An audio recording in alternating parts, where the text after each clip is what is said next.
Savvy Business Radio, drawing out the best from our guests with our host, Christina Nichman. Today's guest is Larry Lopata, CEO and founder of Gun Dynamics, a crowdfunding platform serving as the catalyst for new gun-related technologies for the firearms community. An entrepreneurial visionary which has been on the cutting edge of innovative technology for over 20 years. Visit gundynamics.com. Hi, Larry. Welcome to Savvy Business Radio for our Heartbeat of the World segment. How are you today? I'm doing great, Christina. How are you doing? I'm doing fabulous. And we had a bit of technical difficulties here. Thank you so much for being patient and staying on with us here, because I'm grateful you're going to share about your wonderful new company and all the wonderful work you're doing at gundynamics.com, a crowdfunding platform that serves as a new catalyst for gun-related technology and firearm community. It's great. There's a lot of negative media and talk out there about firearms and guns, and we're going to hopefully crack some of those myths. What's the realities? What's the myths about firearms? I actually grew up, most of my earliest the developmental time growing up was in Virginia, as I told you before the interview, up until 16. Now, my family, my mom was born in the Bronx, and we moved back to Manhattan. I've been here ever since. But, you know, outside of Manhattan and in a lot of the country areas, people have a greater respect and understanding of firearms and don't see them as like evil little things. They actually have a respect for them, and it's really a good way to come at it. But you know, in a lot of the other parts of the country, they might not have a good understanding of it and maybe a negative connotation. But I'm hoping we can bring that to an end and really just enlighten people about guns and firearms. But before we go there, share with the audience a little bit about your company and how you came to creating gundynamics.com. Well, Christina, the story basically is we developed a new replacement trigger for the legendary 1911 handgun. And the trigger is called the ST1911. Mm-hmm. And we were really excited about doing a crowdfunding campaign around the technology. And lo and behold, Indiegogo wouldn't have us. Kickstarter wouldn't have us. Most of the main crowdfunding platforms wouldn't have us because they do not allow any gun-related products. Mm. So I looked at one of my partners and I'm like, why don't we just build our own crowdfunding platform specifically focused on gun-related products? And he said, let's go for it. And Gun Dynamics was born. Yeah. Well, how do you think it's come to this point where so many places on the internet have come to see this tool, which is specifically only a tool? I mean, a knife, a fork can kill someone just as easily, or even a pencil can kill someone as easily as a gun. I mean, yeah, maybe you can pull off a few more shots with a gun than you can, you know, stabbing someone. But how has it come to this country where we become so fearful of guns and firearms? That's an excellent question, Christina. I think we live in a world that's digital now, and news travels so quickly that it's very, very easy to start building a slighted impression of a role that technology plays in the world. Mm-hmm. I mean, if you really go back to the founding of this country, we're 243 years ago, the American Revolution literally started April 19th. Mm-hmm. And if we didn't have firearms, we wouldn't be the country we are today. It's firearms that granted us our freedom. And it's firearms that are keeping us safe from the evils of the world. I mean, you just have to pick up a newspaper, look at all the dangerous things going on globally right now. Mm-hmm. Yeah.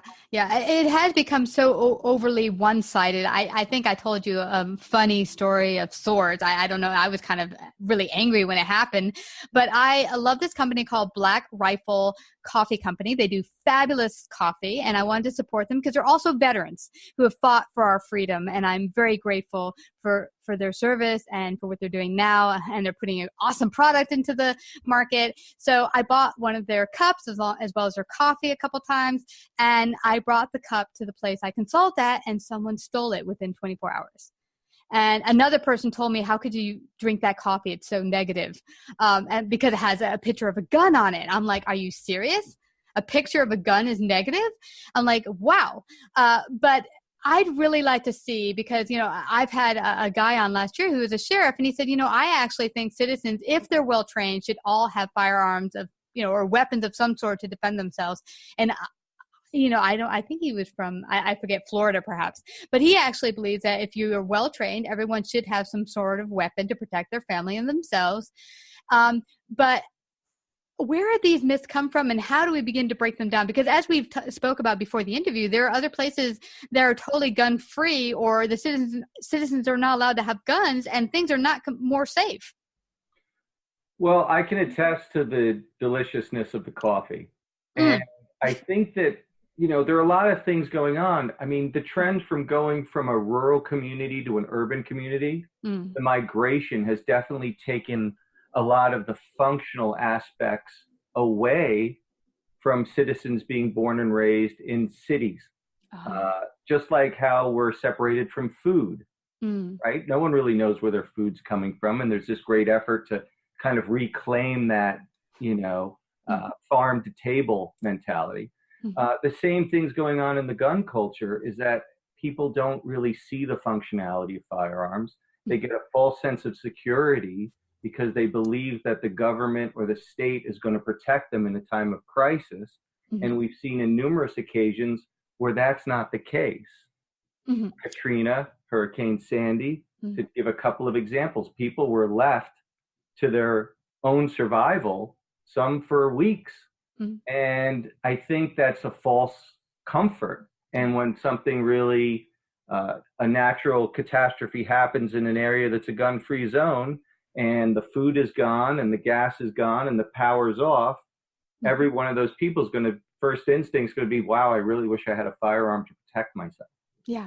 Yeah, absolutely. And interestingly, that's the first thing Hitler did in his Nazi regime, is take the guns away from the citizens. And he wanted to do that so that they would not be able to defend themselves. He did not want his people to be able to defend themselves against their tyrannical government. So the first thing everyone should realize is every place where they've taken the guns away, you're not safer against either outside threat or inside threat.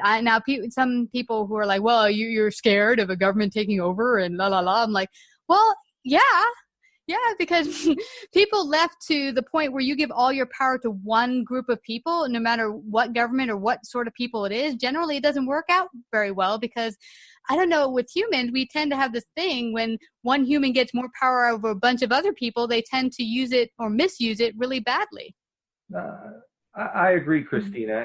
And the other side of that is, it's great to be optimistic, but every time you ban something, all you do is force it into the underground and onto the black market.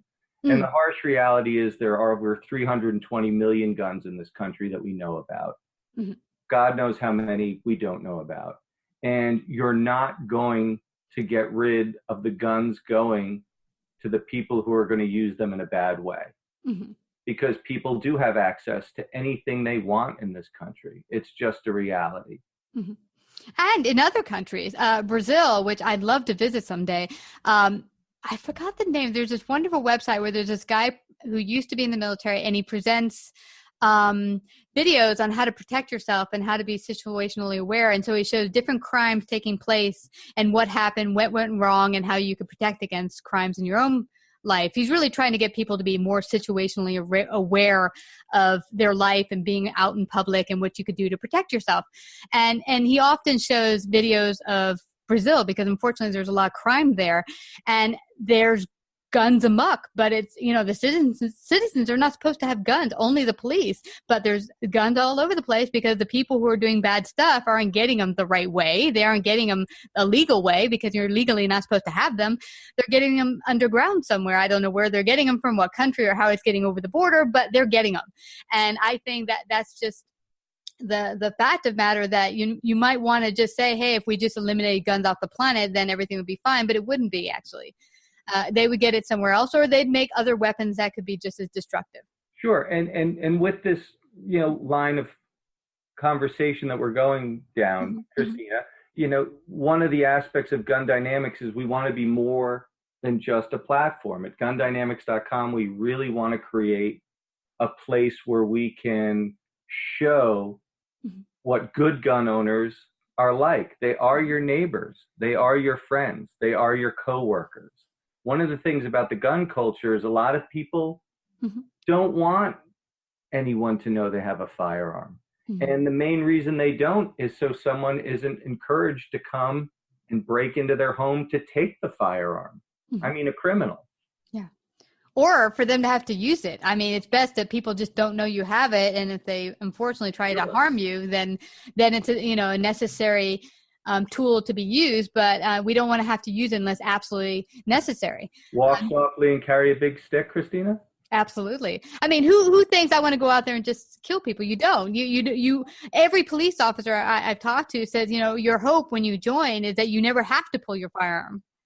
Well, the man my mom was seeing for literally 36 years after my parents got divorced was a retired New York detective. He went 25 years without pulling his firearm on anybody. That's great. Yeah. I mean, because the thing about it is, and that guy I was telling about, I wish I could remember the name of the site, but his basic thing is that, no one ever wants to be pulling it out, because then you're in a position where now you have to use it. And, it could be meaning you're going to take someone's life today, and you're going to have to live with that if that ends up going in that direction. So no one relishes that. And as far as my dad, because I grew up in Virginia in my early childhood years, he just enjoyed being with guns and shooting them and maybe going hunting, but he enjoyed learning about the machines. And I think that's one thing people don't understand, that a lot of gun enthusiasts, they're just not, going out there just to kill animals. They just enjoy the sport of learning about this tool and learning about the sport of, getting better at your shooting. And it's not like, oh, I just want to kill things. Sure. And the thing that also kind of gets muddled up is because children aren't learning about the Constitution to the depth that document really warrants. I mean, it's the essence of America. They don't understand. People have this hard time realizing that the Second Amendment is a right. The right to defend yourself. It actually goes beyond the document. It's just a basic, natural human right. And it's amazing how people feel so strongly about their freedom of speech, but when it comes to the right to bear arms, somehow they can poo-poo it. And I just find that unfathomable. Yeah, me too. And it's odd because what's happened with left thinking media, which is, I think, poisoned a lot of the country and the citizens into thinking these sordid, crazy myths, is they're also poisoning the First Amendment, where, oh, okay, some speech is good, but other speech we're going to limit. I mean, no, that's not what it says. And I had a huge disagreement with a friend a couple years ago because she was trying to say, well, there's certain comedians where they go too far, so we should stop them from saying X, Y, Z. I said, then who gets to be the police? I mean, it's like the book 1984. Who gets to decide what's good truth or bad truth, or what's good stuff to talk about and bad speech? It gets to the point where you actually give away your right to be. Yes, Christina, absolutely. And that's one of the things that's actually starting to scare me. One of the things I don't like is I don't like bullies. I never did like bullies. I always stood up for the weak children. I never understood why, the guy with the friends and the girlfriends has to go for the oddest guy in the class. He's usually not alone. He's got 3 or 4 of his friends. I never liked that. And I just see in this corporate liberalism right now that they're trying openly, every which way, to stop the gun industry. So they're pressuring banks. You've got you've got Bloomberg out there right now openly saying, stop doing business with gun companies. Ridiculous. And I just feel like there's this level of McCarthyism in the air that could snowball into, how did we get here? 10 years from now, like, what happened? Yeah. And the founding fathers weren't foolish. They had multiple fire weapons back then. They had early versions of the Gatling guns. They knew the evolution of the firearm. Yeah. So why did they put that in there? They put that in there to stop tyranny. Absolutely. And it's also kind of wild because so many people dislike Donald Trump. So on the one hand, you're saying, I want to give away my right to bear arms. But on the other hand, I'm afraid that Donald Trump could be the next Adolf Hitler. Those two things don't go together. I know. If you really believe that, wouldn't you want to keep the guns? I want to buy guns. I don't believe that, but if I did, I'd be topped off, if you know what I mean. Yeah, yeah, I totally get what you mean. But it's amazing the incongruency of the thinking. And I know they call the leftist thinking liberal, but the word liberal comes from liberty, which is freedom, and that's getting to choose our destiny, not it being put upon us, or we give it over to this other entity called government or a state. So they're our nanny and they take care of us because they know what's best. People have totally lost touch of what liberty means in this country. And I'm like, I really urge people, because I had in school, I was blessed. We had to read the Constitution. We had this teacher I thought was a bit nutty. They used to treat the class like the Senate floor. So he would say, "You have 2 minutes on the floor, Christina Nichman." I'm like, what are you doing, dude? I don't want to get up before everyone. But, she would do that to us because she wanted us to understand how each government section worked. And I was like, why are we reading this super ancient document that doesn't mean anything today? But it does. And you had mentioned something very important, that the founding fathers were not idiots. They knew the direction our country was going, and they knew that things would evolve. A lot of them were scientists. They knew things were not going to stay the same. One of the biggest arguments I've heard from leftist thinking or leftist folks out there is, oh, well, they had muskets and smaller guns. They had no idea we'd have like rifles and stuff. So we should, or, tanks. So please, you, and I'm like, dude, they said weapons. They said, a way able to defend yourself in a way necessary. They didn't say, oh, only muskets. They didn't specify what firearms or way to protect yourself. They said that you should have the right to protect yourself or bear arms. Arms could be a knife or a sword. It doesn't necessarily have to even be a gun. No, back in the day, they actually, I forget which president it was, but he actually ordered a civilian ship to open fire on an enemy. Ooh. Because it had cannons. Oh, nice. The fact I'll research it specifically and give you the specifics. But okay. It's a slippery slope, and you have to realize that what really won the Revolutionary War was the Kentucky long rifle, because it had a greater range than the British military's muskets at the time. Oh, wow. So that was the cutting edge of technology for their day, because everything's relative. Yeah. Right? And people don't see that. And what I really, with the intent of gundynamics.com, I want to make a good living.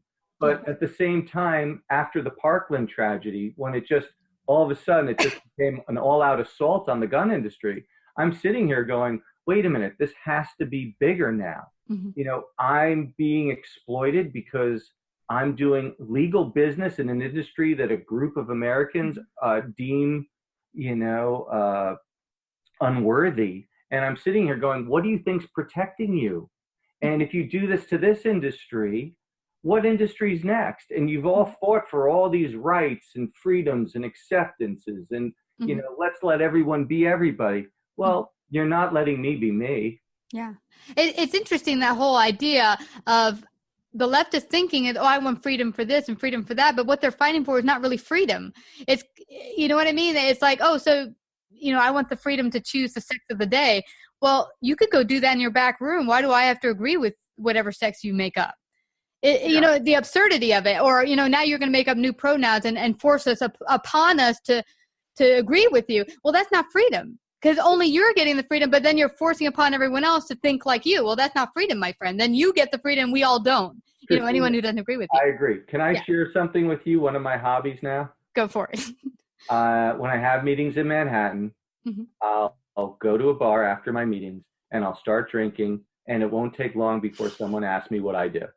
And I tell them the industry I'm in, and everyone within earshot goes a little quiet. You can feel the whole vibration of the room change.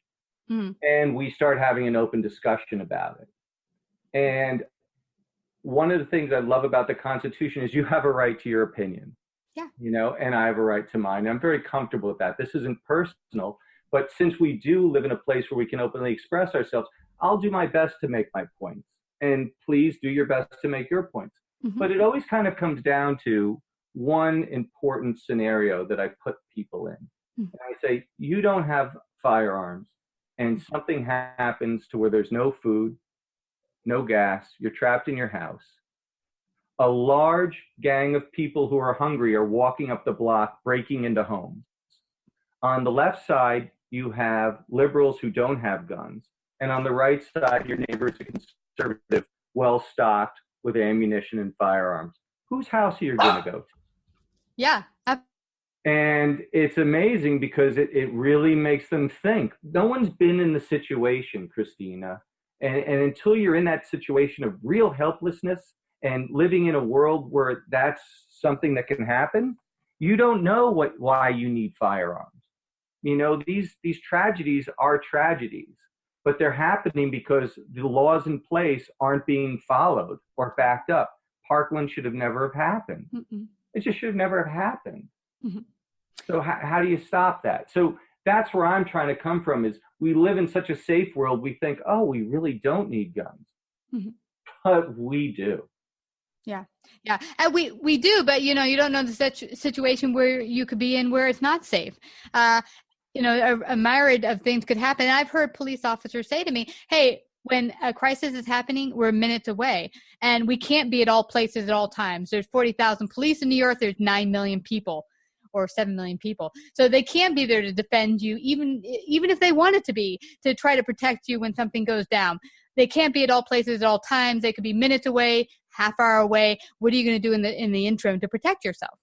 No, and I'll give you a great example. During the Clinton administration, in 1997, he ordered a report on what is the impact of firearms in the United States. And the research came back showing that anywhere between 1.5 and 3.5 million incidents don't happen because of armed citizens, whether it's merely flashing a firearm mm-hmm. or brandishing the firearm. Mm-hmm. If that's the case, then if you took all the guns from the legal citizens, how much more danger would we be in? Like one of the things we were talking about earlier is gritty New York, mm-hmm. late 70s, early 80s, when I was running free in the streets. I always kind of felt like a pig in the wilderness because I knew bad guys had weapons mm-hmm. and I didn't. I'd carry mug money. I'd have my main money under the liner of my sneaker. I never wore nice things. Always looking over my shoulder. Wow. It's a terrible way to live. Now in Manhattan, you can walk down the street with your $1,200 cell phone and every knick-knack, paddywhack, give a dog a bone you have. And I'm thinking, I could never walk that way. Someone would have jacked me within a block. Yeah, that's so funny. I used to keep my money hidden inside my Walkman underneath my tape. I know. Everyone else in the world is living like in a Spielberg thing, and my mom's like, you have your mug money. Don't walk too closely to the building. Always be aware. Cross the street first. If you can't cross the street, make eye contact with the first kid and say, how you doing? They'll throw them off. I'm like, this is what? I just want to go to school.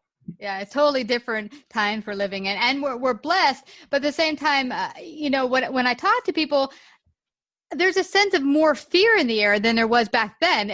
It was like I felt there was more community and less fear, even though things were more dangerous. It was different. Now there's a sense of fear where we're going to be politically correct, not tell the truth about what's really going on, but then just say, oh, here, nanny state, here, take all my rights because I feel better with you having my rights than me having them. Well, and it's funny. I have a 10-year-old son, and I do believe that he should see things in the world. So when CNN had the town hall meeting after Parkland, I had him watch it, and he's watching it, and about 10 minutes in, and look, he was bored, but his comment is this is the silliest thing I've ever seen, Dad. And I was kind of shocked, because it kind of took me off guard. I said, why? He goes, if a gun never even existed, that boy would still want to hurt those other kids because they're hurting him. And if he didn't have a gun to use, he could just drive a car into them when they're walking into the school. Yeah. He goes, can I leave now? I'm like, you have to watch the whole thing. But from the innocent, from the mouths of children. Yeah, the mouths of babes. Yeah. He got it. He understood that if you took every gun away, would the person who's being persecuted, who wanted to do harm to his peers, would that go away? And the answer is no. Mm-mm. So as much as you desperately want to find a solution for this, and I do as well, because I grew up living in fear, walking to school every day. Mm-hmm. Unless we take away what makes these children or adults break Yeah. and want to do harm to others, that's the direction it needs to take. And I hear all these people say, oh, the NRA, they've got everyone in their back pockets. The NRA don't make the top 75 of political donors on the front side of politics. So on the front side of politics, where they're just giving up front, not supporting individual campaigns, the NRA gives $1.5 million, $5.9 million a year annually. Now that's, they gave $30 million to Trump. That's on the other side, but just the front end. Yeah. Guess how much the pharmaceutical industry pays on the front end? 400 million? I'm just guessing. You're very close. 265 million last year. Whoa, that's crazy. So who's in whose pockets? I think the pharmaceutical industries got Washington so in their pockets they're not even mentioned. Yeah, the NRA are rookies. Yeah, and we talked about this a teeny bit before the interview, that I've had a past guest who mentioned that he did his research. Now, he was looking into prescription drugs and how, the epidemic of using prescription drugs and becoming addicted, But he had found that through his research, all the school shootings, I think from 1990s to present, all but one, he was able to verify the kids were on some type of mental, like depressant or psychotropic drugs. Antidepressant, hopefully. Antidepressant, depressant, antidepressant, you're right. But that's scary. Like, why is no one looking at that? Why is the news not up in blast like, oh, we should look at this? There's scary correlation here. This doesn't make sense. Why are all these kids who weren't shooting people, go on these heavy medications, are now wanting to shoot people up? Regardless of the tool they use, like you said, like your boy said, hey, if they didn't use that, they use something else. But the point is, why are they doing that? Now, I know they're disconnected, and I think that whole problem runs way deeper. A lot of the teachers from some of these students were like, oh, yeah, we knew they were messed up. They were going to break any day. Then why aren't you all doing something about it? Say something. I'm with you. Do you know that teen suicide is the number one cause of death for teenagers? I think it's like 4,600 a year. Mm-hmm. Do you know that 132,000 kids on average don't go to school on a daily basis because of bullying? Wow. I mean, these are interesting statistics that just aren't out there. And I do believe that it's because of what you touched on 2 or 3 times in the interview. There's this liberal agenda about these firearms, and it's just prevalent. It's just nothing else really matters. And they're all going to wake up if they actually can make change and realize things are worse. And that is going to be a real travesty. Yeah, it will be. And I want to see these kids not be hurt inside to go out and hurt other students or other people. But then we have to go deeper and like, how do we connect with our neighbor? I mean, I know this age of technology is awesome. We're connecting right now on technology, but I think it's had its negative too. I think it's disconnecting families, disconnecting children from other children. I've been in restaurants where teenagers are all looking down, but they're talking to each other through their texter, but not looking each other in the eye. Yeah, Christina, even worse, their parents are doing the same thing. Oy.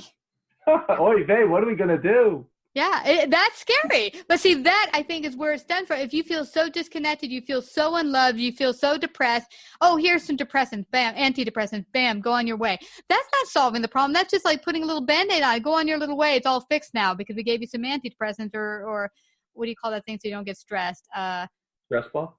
No, that stuff antidepressants or anti-anxiety. Yeah, that's it. Anti-anxiety. But that's not fixing the problem. They're anxious. So what are you doing to fix it? Giving them some medication? It's like, so I really like to see us, and anyone listening in, please start doing your own research. Don't take anything we say here, but go deeper because we want to fix these problems. But, throwing a pill at it, throwing a Band-Aid, even throwing legislation and tougher gun laws or taking guns away, still not fixing the underlying problem. Why is this happening? How do we fix that? We're not fixing the kids who are hurting. Absolutely. The problem will still be there, as I said. If there wasn't a gun in existence, that boy still wanted to do harm on his peers for whatever reason. Yeah. So everyone can find out more about you at gundynamics.com, correct? Is there any other places you'd like to share where they can find out more about guns or find out more about you guys? I think that going to gundynamics.com would be a great first start. We're really trying to build a community within a community, and we will persevere. I mean, we've had trouble getting credit card companies. We've had situations going on where, people don't want to supply us with technology. So that's fine. That's your right. But we'd like to create a place where young innovators focused on gun technology have a place to showcase their technology, and people who love firearms can back and buy these technologies. Because I have to say this, Christina, crowdfunding is an amazing tool. And if the gun industry is denied a place to where their dreamers can come and cultivate and show those ideas, we're at a severe disadvantage, and no one's taking us on. So that's what gundynamics.com main onus is to stand up and go, you have a safe haven here. We're going to protect you even if you don't understand that you need protection. Awesome. Well, this has been such a fascinating talk. I hope it whets everyone's appetite and curiosity to go deeper in these issues, not just take what you're given on the national news here and there, but really go deeper, because we can't fix these problems by just, locking down and taking other people's rights away. It doesn't fix the underlying problems. And I just want to thank you again, Larry, for coming to Savvy Business Radio and sharing your wisdom today. Yes, try to be a leader, not a lemming. That's right. Jumping off the cliff. No! It was a pleasure. Thank you for having me, Christina. This was great. Absolutely. Savvy Business Radio broadcasts worldwide via a large podcast network, celebrating business owners, entrepreneurs, influencers, and successful individuals. Find out about our paid sponsorship opportunities or how to become a guest. Call 732-474-7375 or email Christina@savvybusinessradio.com.